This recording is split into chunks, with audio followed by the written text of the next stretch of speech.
Yeah. Yeah, I think it's a really powerful note to take from that. Where in Illuvium, you need to set a certain amount of time to actually go in and play that round of catching alluvials and things like that. Because time gating these things is really important. I don't know how long it took in Axie Infinity to do your dailies, but as soon as the amount of Axies you breed gets too many, it's way too easy for their inflation to just go through the roof, right?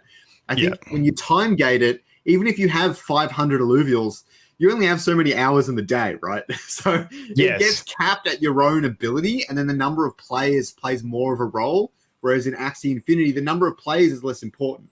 Because if 10 players have 500 Axies, then it kind of breaks it anyways. So I think it's a really interesting thing to see, and it gives me hope for Illuvium moving forward as well.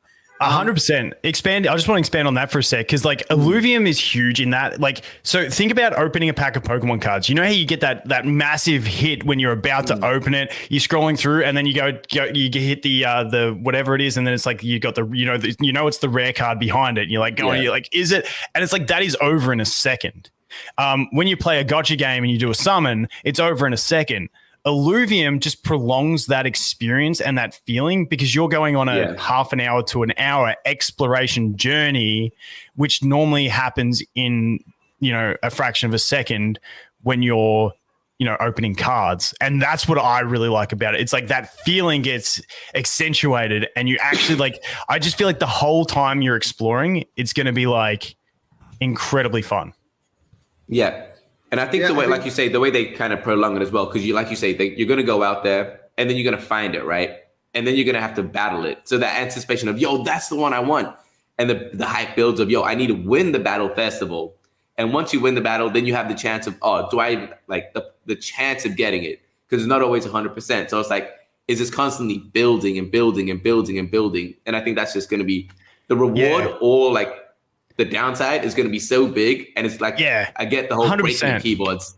I get it. It's going to be sick, man. When Grant was streaming the other day, we were talking about it while he was streaming, and it's like you'll get to this point where, like, if it's a tier, say it's a tier 2 alluvial, and it's like maybe it's a holographic one. I'm using a tier 5 shard, to like guarantee my catch on that every day of the week. 100%. But once you get to tier 5s and you have, say, a tier 5 holographic, you can't go past the tier 5 shard. So you genuinely have like whatever percent they decide that chance is, you've got like this set chance that you can't control, and it's just you're just not going to get it. And it's that is going to be so intense. It's going to be fun, man. It's going to be fun as hell. There's a point I definitely have to bring up here, because this is probably, you guys talk about all that, but here's my favorite part of this entire exchange, is that it is time. It is not money, and that is beautiful.